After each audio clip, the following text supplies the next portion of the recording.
السلام عليكم. بعد أعوذ بالله من الشيطان الرجيم. بسم الله الرحمن الرحيم.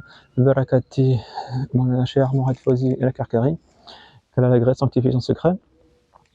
Dans cette vidéo, on va parler du fait que souvent sur les réseaux sociaux, on peut voir que on exagère avec notre cher. On met des photos de lui partout, on peut mettre des photos de lui, on en met partout, sur les photos de profil, sur le mur, sur les Facebook, TikTok, WhatsApp, même à la maison, chez nous, on a souvent une photo beaucoup de disciples, une photo du cher. Et il y en a qui disent que c'est du shirk. Subhanallah, toutes les photos là, on fait du shirk. Subhanallah. Donc, premièrement, pour introduire cette vidéo, du coup, je pensais que c'est important de revenir sur le fait du mot cher. Qu'est-ce que c'est un cher? Et il y a beaucoup de chers dans différentes disciplines. Ainsi, par exemple, il y a des chers pour apprendre les sciences religieuses telles que le fiqh, où il y a des chers pour apprendre le Coran. Il y a des chers qui vont enseigner différentes sciences, mais toujours dans le cadre islamique, dans le cadre de la religion. Et c'est vrai que rarement on voit les photos des étudiants garder les photos de leur chers chez eux à la maison. Mais en même temps, c'est quelque chose qui est, du point de vue humain général, la plupart des personnes que je connais, ils ne gardent pas les photos de leurs professeurs de français, de grammaire, ils ne gardent pas les photos de leurs profs chez eux à la maison non plus. Mais plutôt, les photos qu'on va garder à la maison, ça peut être des photos des parents, des photos des amis, les photos des enfants. Par exemple, au travail, on peut trouver la photo de l'épouse d'un tel ou de son chien, de son chat. Alors, j'ai pas lu de fatwa comme quoi c'est du shirk que d'avoir la photo de son enfant avec soi à la maison ou au travail. Alhamdulillah. Mais pourquoi est-ce que les gens ils préfèrent prendre ces photos-là plutôt que des photos de leur professeur, de leur enseignant? Eh bien, c'est simplement par amour. C'est parce que par amour pour les parents, voilà, d'avoir une photo des parents à la maison, ça fait plaisir. Avoir une photo des enfants, ça rappelle des beaux souvenirs, ça rappelle des belles choses, des amis pareils, ça rappelle des souvenirs heureux, des choses heureuses qui nous rendent heureux, qui participent à notre bien-être. Et concernant Sidi Charles Mourad Fawzi El Karkari, il fait parmi de ces chers qui emmènent à la présence d'Allah. C'est-à-dire qu'il va pas nous enseigner comment faire la prière.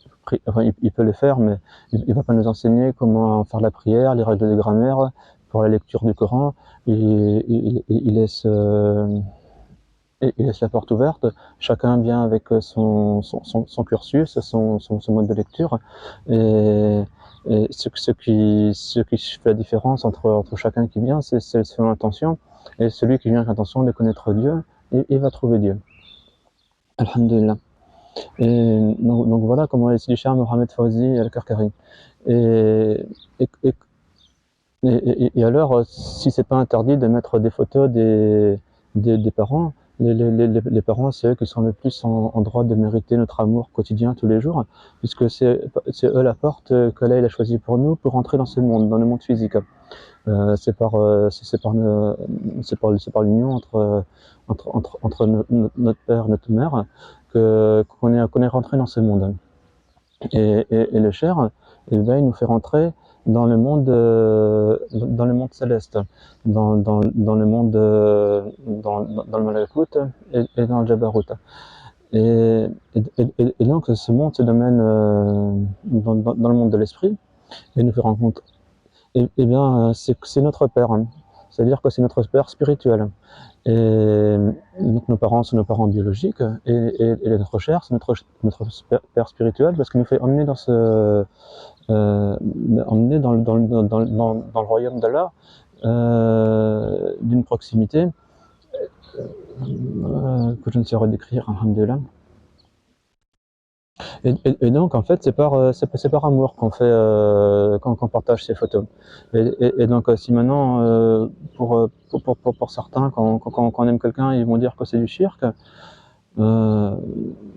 qu'Allah adoucisse vos cœurs, qu'Allah ait pitié de vous, puisque vraiment il n'y a absolument aucun shirk dans le fait de tout simplement le shir, c'est lui qui va nous révéler, bon, avant de rentrer déjà dans la tariqa, dans l'apparent, on disait Ashhadu an la ilaha illallah wa ashhadu anna Muhammad Rasulullah, et on n'invoquait pas un dieu de la pluie pour invoquer de la pluie, on n'invoquait pas une carte magique pour avoir de l'argent, on faisait pas des choses comme ça, j'en sais rien du tout. Tout ce qui existe comme shirk, j'en sais rien du tout. Mais on faisait pas ça. Par contre, dans notre cœur, on avait plein de statues, on avait plein de divinités dans notre cœur. C'est le shirk caché. Et ces divinités, ou les passions, puisqu'il y a le verset qui dit ceux qui font sa passion pour une divinité, vraiment, il est pas bien, cette personne-là, elle est mal barrée. Et donc le shir, dans ce cheminement, il va casser les statues. Il va briser ces statues, et donc il va nous libérer du shirk. Et comment ne pas aimer cet homme-là? Alhamdulillah. Et donc, alhamdulillah, qu'elle a pitié de nous renforce de sa présence, nous éteigne dans l'amour du cher. Et il y a au sujet d'amour, il y a dans la sunna, il y avait une chose que je ne comprenais pas avant de rentrer dans la tariqa, c'est des compagnons qui disaient je vendrai mon père et ma mère pour toi, je vendrai ma mère pour toi. Subhanallah, du coup, moi je dis le gars, il va prendre sa mère, il va emmener sa mère au marché, il va la vendre pour un petit peu d'argent, et puis il va apporter cet argent au messager d'Allah s'il le demandait. Enfin, c'est incroyable. Et le messager d'Allah, il n'a pas réprouvé cette parole. C'est-à-dire que le fait que les compagnons aient dit « je vendrai ma mère pour toi », eh ben, il n'a pas réprouvé cette parole. Donc ça veut dire que l'amour qu'on a pour les parents, tous les musulmans, on sait alhamdoulilah, que cet amour il est important, ça fait partie de la religion. Et donc voilà, que c'est cet amour que les compagnons avaient pour le messager d'Allah, pour le Nabi, pour Sayyidina Muhammad sallallahu alayhi wa sallam, qu'Allah nous accorde une partie.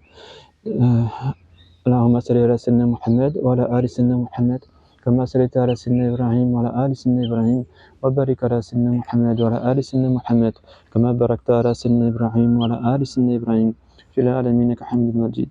Subhana rabbika rabbil izzati amma yasifun wa salamun ala mursalin walhamdulillahi rabbil alamin.